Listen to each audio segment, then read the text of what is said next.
C'est parti.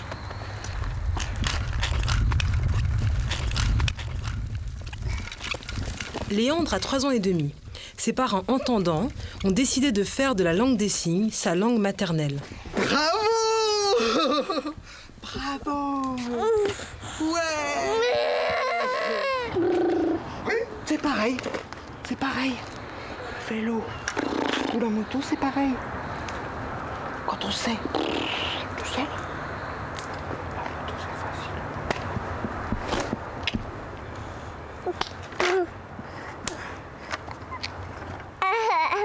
Depuis septembre, il va à la maternelle dans une classe bilingue. C'est une CLIS, classe d'intégration scolaire. Pour Muriel et Cyril, ce choix était possible grâce à la loi Fabius de 1991. Elle permet aux parents d'enfants sourds de choisir entre un enseignement bilingue ou un enseignement en français. 14 ans après, le choix du bilinguisme se révèle compliqué. Et là, qu'est-ce que tu fais? Attends chérie. Attends mon cœur. C'est quoi ça? Oui? C'était bien? Oui? Tu as aimé? Tu as aimé? Oui. Tu es content? Allez, on verra ça après. Hop. Aujourd'hui, ce qu'on veut pour un enfant sourd, c'est qu'il ait une éducation oraliste, sans langue des signes. À partir de ce moment-là, les textes ne sont pas forcément impliqués. Donc on nous a mis beaucoup de bâtons dans les roues. On ne nous a pas proposé forcément les choix que nous souhaitions dès le départ. On nous a caché certaines structures qui existaient. Y compris les associations. Y compris les associations de type bilingue. Et il a fallu que nous, seuls, on trouve ces solutions-là.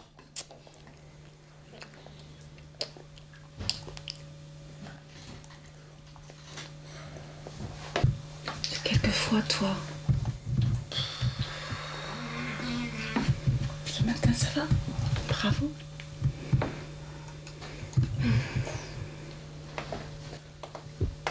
Moi, je suis jolie? Merci, ça me fait plaisir.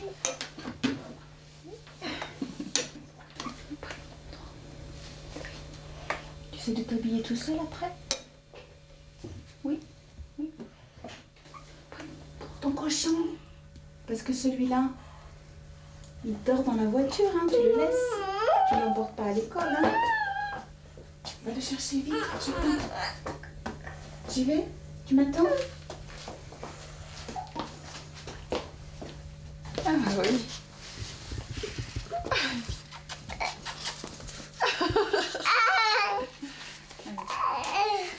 Regarde, elle est là.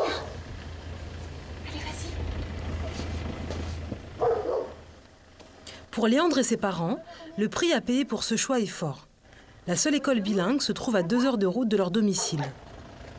Ainsi, tous les matins à 6h30, un taxi vient chercher Léandre pour l'emmener à l'école. Allez, bonne journée. Bonne journée. Au revoir. À ce soir. Je ferme.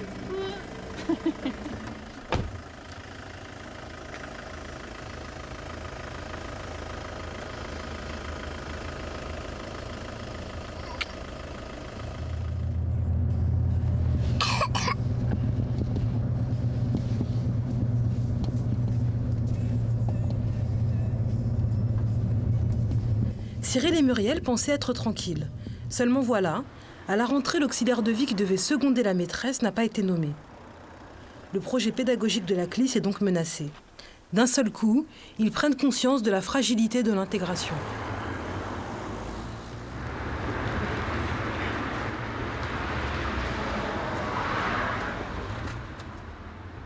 Ça peut paraître complètement insignifiant comme bataille, mais c'est vraiment, elle est le reflet, le petit reflet sur le miroir de ce qui existe à grande échelle, en fait.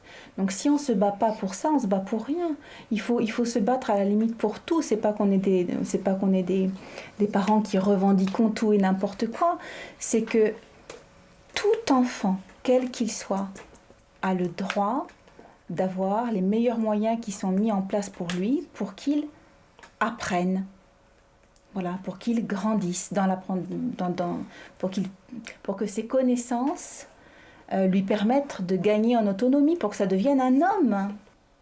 Moi, j'ai peur que dès le primaire, on rencontre encore plus de difficultés, qu'on n'ait pas forcément la possibilité pour notre enfant qu'il ait un soutien en langue des signes, un soutien quotidien, un soutien important, alors qu'il en a besoin, alors que c'est sa vie, c'est sa langue maternelle, c'est son mode de communication.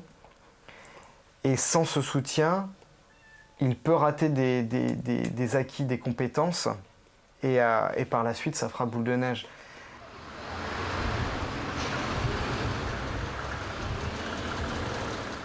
Toutes les écoles contactées pour ce reportage ont refusé de témoigner.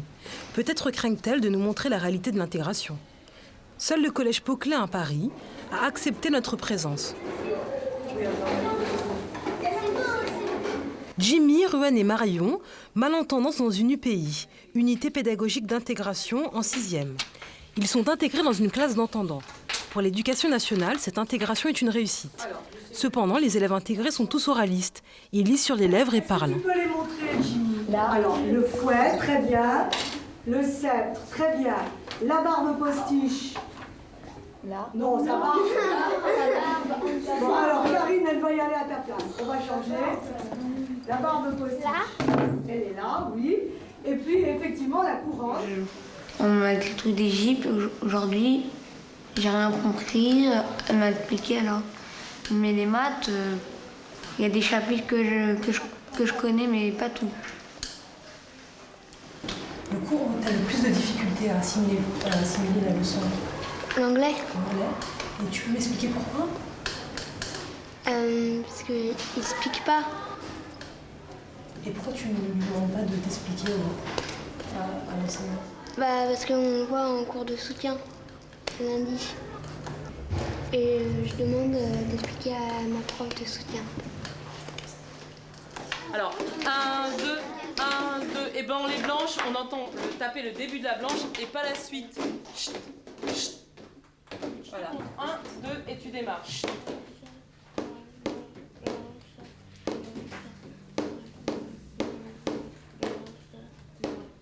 Est-ce que c'était juste? Oui. Alors à vous maintenant, vous n'avez pas intérêt à vous tromper. 1, 2. Stop,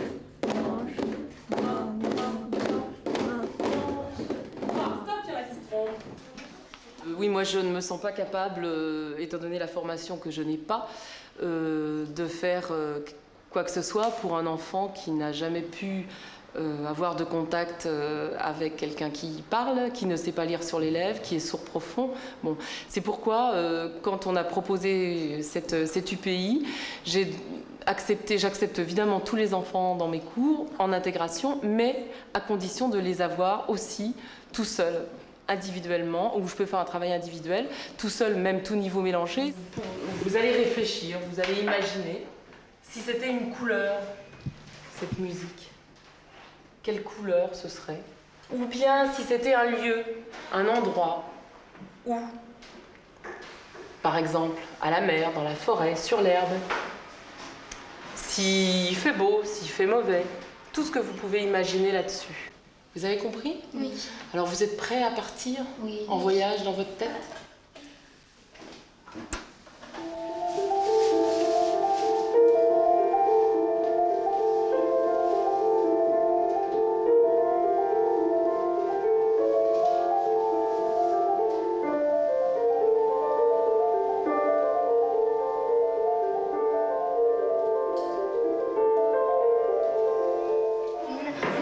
Moi, je pensais à la neige.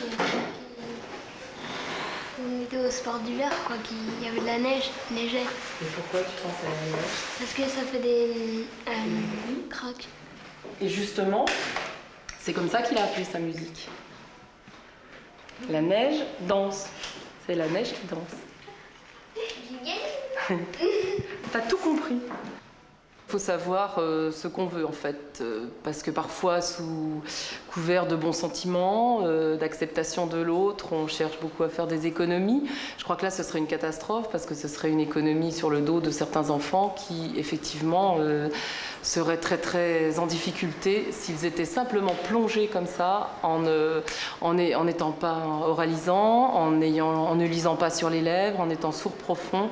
Ils risqueraient d'être totalement coupés. D'ailleurs, on en a eu ici au collège qui sont venus dans ce collège parce que justement c'était une intégration dosée et individualisée.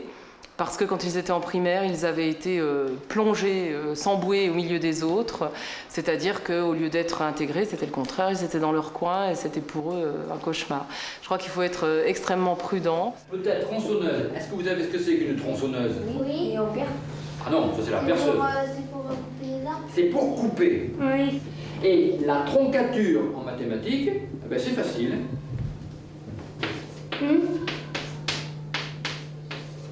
Oui? C'est la virgule. Non. Je coupe. Je coupe ici et j'obtiens 12. Alors là, c'est la troncature à l'unité. Au Collège Poquelin, nous sommes dans une situation oraliste. On s'adresse nous sommes entendants et nous nous adressons à eux comme s'ils étaient entendants, mais en sachant très bien qu'ils ne sont pas tout à fait entendants. Il est bien évident que si nous étions dans une situation de langue des signes, je pense que l'assimilation serait plus rapide, je pense. Ce qui ne veut pas dire que je sois contre l'oralisme. Je travaille dans un établissement oraliste. Les parents mettent leurs enfants ici parce qu'ils veulent un enseignement oraliste. Mais je me rends compte que si les notions on peut les faire passer plus facilement à des enfants déficients auditifs avec l'aide de la langue des signes ou éventuellement du LPC que par l'oral, comme s'ils étaient entendants.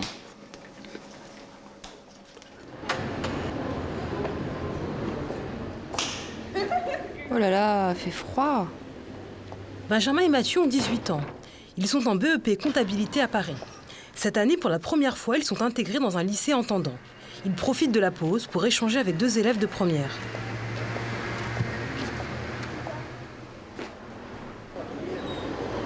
Ça va? C'est pas trop difficile au lycée? Vous arrivez à vous adapter? Bien, c'est pas évident, parce que les professeurs ne signent pas assez. Mais bon, ça va un peu mieux, parce qu'il y a un professeur de Saint-Jacques qui vient doubler les cours en langue des signes. Donc ça va mieux.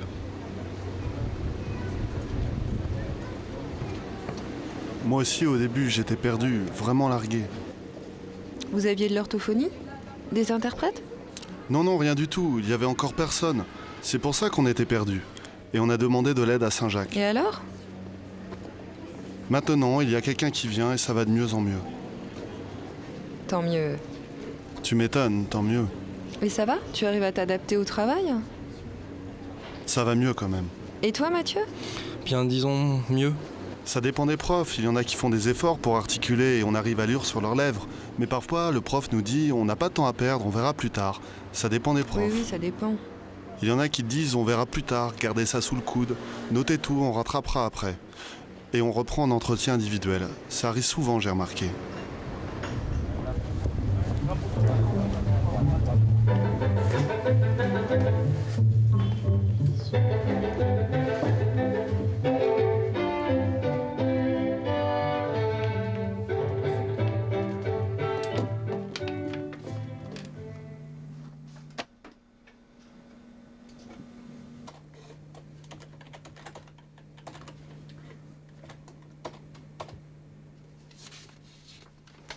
Je voulais rester en établissement spécialisé avec les sourds, mais ce n'était pas possible, j'étais coincé. Alors il a fallu que j'aille en intégration. J'étais d'accord parce que c'est une classe de sourds intégrée. Ça aurait été une intégration individuelle, j'aurais refusé, j'aurais été largué.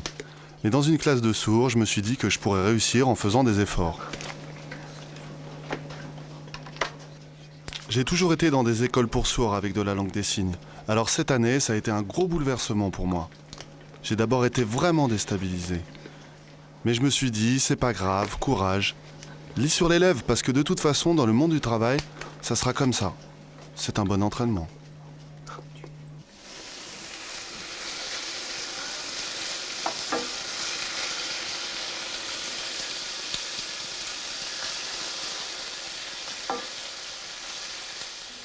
Non, ça n'a pas été une décision de notre part, c'est qu'on n'a pas eu le choix à la fin de l'année scolaire. La structure sur l'établissement où il était l'année dernière a fermé et les enfants ont été rebasculés sur l'autre lycée. Au début, ça ne nous a pas été présenté comme une intégration, ça nous a été présenté comme la section qui les reprenait à la suite, donc dans un établissement où les enfants sourds étaient déjà accueillis depuis un certain temps. Donc, bon, au début, c'est vrai que ça ne nous a pas trop choqués. Et quand on a vu les enseignants, le proviseur, il nous a dit il y a certains profs qui ne signent pas dans des matières qui sont quand même importantes. Donc là, nous, on a commencé un petit peu à avoir des craintes et on s'est dit que pour lui, c'était pas possible. Et c'était quoi la crainte vraiment principale? Moi, s'il n'a pas de langue des signes, il ne peut pas suivre. Il peut pas suivre 1 heure de cours en oral. Oui, je suis inquiet quand même, parce que je veux réussir mon BEP et décrocher ce diplôme. Mais si je rate trop de trucs pendant les cours, comment je fais? C'est ça le problème. Alors oui, je suis inquiet. Il faut que je prenne l'habitude de lire sur les lèvres des profs.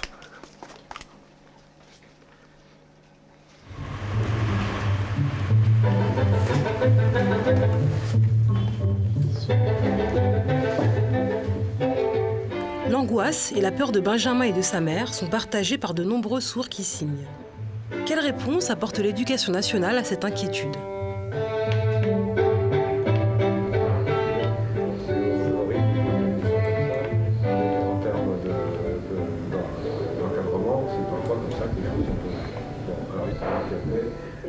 Alors maintenant, sur la question, est-ce que l'intégration est une façon, au fond, d'assimiler une population à moindre frais?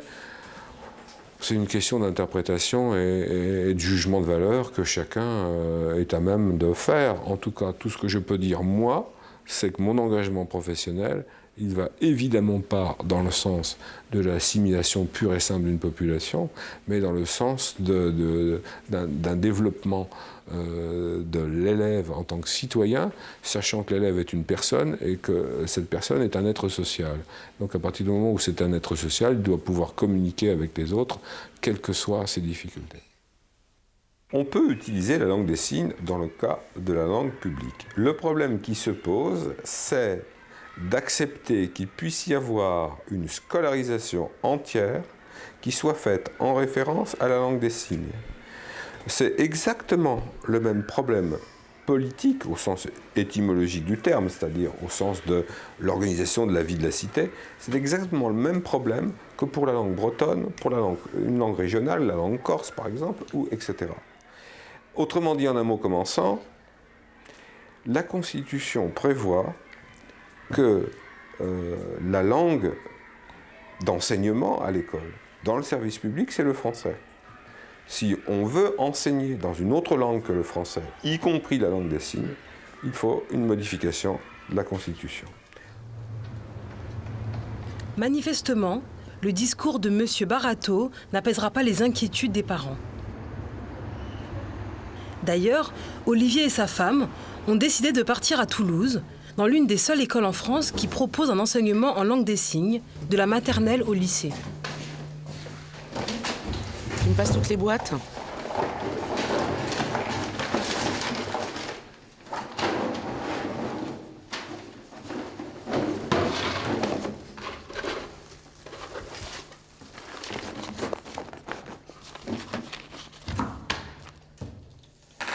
Je suis contente de quitter Paris. Je suis contente parce qu'ici, à Paris, c'est trop de batailles et ça me fatigue. Et ça interfère dans la relation aux enfants. Alors, je préfère quitter Paris, changer de vie, tout changer pour les enfants, pour toute la famille. En plus, nos deux filles voulaient partir. Elles ne voulaient pas rester à Paris. Elles nous demandaient tout le temps « Quand est-ce qu'on va à l'école de Toulouse ?»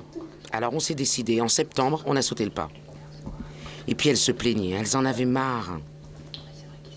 Surtout la petite, elle était sur les nerfs. Elle était renfermée. Renfermée et dure. Comme elle a des restes auditifs, elle était tout le temps sollicitée par rapport à ça. Alors au début, elle y répondait. Et puis elle a compris leur démarche. Alors elle est devenue dure. Elle ne voulait plus entendre. Elle s'est murée. Elle faisait exprès de ne pas entendre. Alors les professionnels ont commencé à parler de troubles psychologiques. En tout cas, c'est ce qu'ils m'ont dit. Ils voulaient que je l'emmène voir un psy. Quand j'ai demandé pourquoi, ils ont été incapables de me donner une raison valable. Un enfant sourd intégré en milieu entendant, lorsque le professeur se retourne pour écrire au tableau, cet enfant ne peut plus suivre, il ne peut plus lire sur les lèvres. C'est difficile, il perd le fil. Et puis, tous les petits jeux que les enfants ont entre eux, les apartés, il n'y a pas d'accès. Il est à côté de la communication. Depuis qu'elles sont à Toulouse, elles sont bien, hein? Oui, depuis qu'elles sont à Toulouse, elles sont incroyablement soulagées. Elles me l'ont dit. Elles sont Il n'y a plus cette contentes. barrière. Paris, c'est fini. Maintenant qu'elles sont à Toulouse, elles doivent rattraper le niveau. C'est ça. On a perdu du temps pendant toutes ces années. Oui, oui. Il y a une part d'échec. C'est ça. Et puis c'était dur pour elles. Elles souffraient parce qu'elles voyaient leurs parents souffrir. Notre énervement les rendait nerveuses. Et ça, c'est pas bon. De les savoir à Toulouse nous rend beaucoup plus calmes. Du coup, elles sont plus calmes aussi. On a trouvé la bonne solution.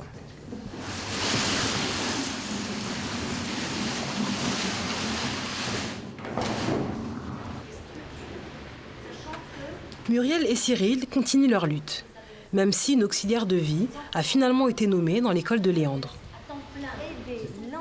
Ils profitent d'une réunion avec l'inspectrice académique chargée de l'intégration scolaire, Madame Hugo, pour l'interpeller sur leur anxiété. Au début, en disant qu'est-ce que c'est l'intégration scolaire? Est-il prévu une formation en langue des signes pour les AVS qui s'occuperaient de crises d'enfants sourds? Non. Donc là, je crois il ne faut pas confondre. Nous sommes sur AVS, auxiliaire de vie scolaire. L'auxiliaire de vie scolaire est là pour aider l'enfant à devenir autonome. Néanmoins, l'autonomie, elle s'acquiert par la communication. Et avec un enfant sourd, en général, tout dépend du degré de surdité et encore, la communication se passe par le biais de la langue des signes. Donc on ne peut pas dissocier les deux. Là, c'est pas le même, la même pédagogie qui est utilisée et c'est pas forcément la langue des signes. Oui, enfin, moi je ne suis pas aux enfants qui entendent. Oui. Vous parlez aux enfants qui entendent, vous communiquez avec eux. Donc c'est de votre rôle quand même de parler. Quand vous arrivez en classe, vous n'arrivez pas muette. Bon. Là, ma question, elle est pas si bête que ça. Voilà. Moi, je ne peux pas vous répondre. Monsieur les taxis, ça coûte cher. On vient me dire que réfléchissez bien, peut-être faudrait-il rencontrer le responsable d'une structure oraliste, parce que effectivement, votre enfant, le choix que vous avez fait, le choix bilingue de votre enfant, c'est un petit peu loin et ça coûte cher. Moi, ce que j'entends dans le discours, c'est ça. Moi j'entends autre chose aussi, c'est que si on ne râle pas aujourd'hui ou demain, dans 10 ans, ça sera exactement pareil. Et monsieur, si vous, il y a 15 ans, c'est vrai que c'était pas top, c'est parce qu'il y a des gens qui se sont battus pour que là, ça soit un peu mieux. Il y a aussi ça en particulier.